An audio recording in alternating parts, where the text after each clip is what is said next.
नमस्ते नेपाल। म राजु मास्के। नेपाली कांग्रेसको 15औं महाधिवेशन हुनु गइरहेको छ।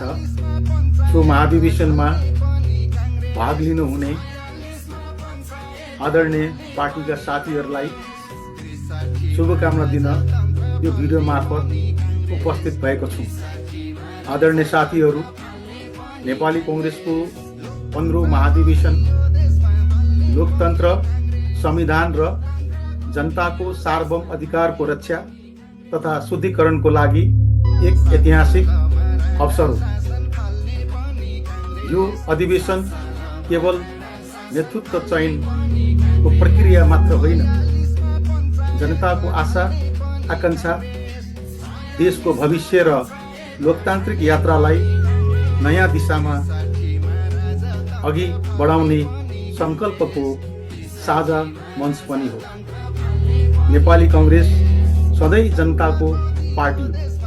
किसान, मजदुर, महिला, युवा, दलित, आदिवासी जनजाति, मधेसी, पिछडा वर्ग र सबै क्षेत्रका नागरिकको आवाज बोकेको पार्टी नेपाली कांग्रेस हो।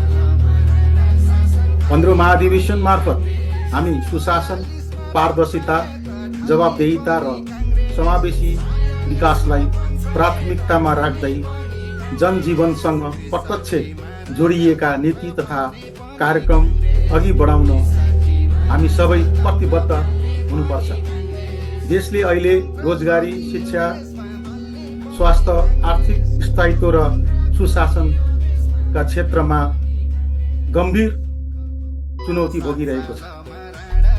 यो चुनौतीको समाधान जनतासँग संवाद, लोकतान्त्रिक मूल्यको सम्मान र संस्थागत शुद्धिकरणबाट मात्र सम्भव छ भन्ने हाम्रो दृढ विश्वास पनि छ। नेपाली कांग्रेस महाधिवेशनबाट संगठनलाई अझ लोकतान्त्रिक, अनुशासित र जन उत्तरदायी बनाएर देश निर्माणको जिम्मेवारी वहन गर्ने हामी प्रतिबद्ध हुनुपर्छ। महाधिवेशनको मर्म बुझी सकारात्मक सोचका साथ सक्रिय सहभागिता भई लोकतन्त्रप्रति साझा उत्तरदायी निर्वाह गर्न हामी सबैको साझा उत्तरदायित्व हो।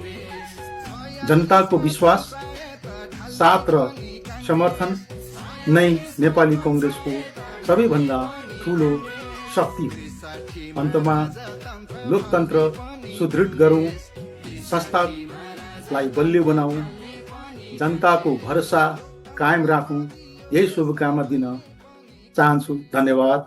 जय नेपाल।